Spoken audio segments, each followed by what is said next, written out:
La Bible est en fait une collection de livres, 39 dans l'Ancien Testament et 27 dans le Nouveau Testament. Elle a été rédigée par 40 auteurs différents sur une période de 1500 ans. Les auteurs exerçaient des métiers complètement différents. L'un était roi, un autre berger, un autre médecin.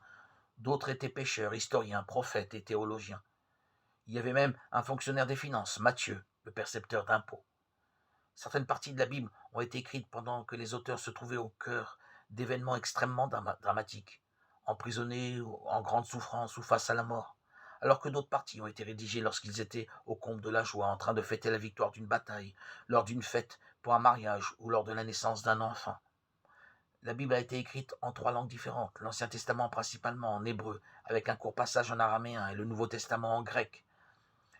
La plupart des auteurs ne se sont jamais rencontrés. Malgré tout, la Bible se lit comme la révélation continue de la relation de Dieu avec les hommes. On pourrait presque penser qu'elle est l'œuvre d'un seul auteur.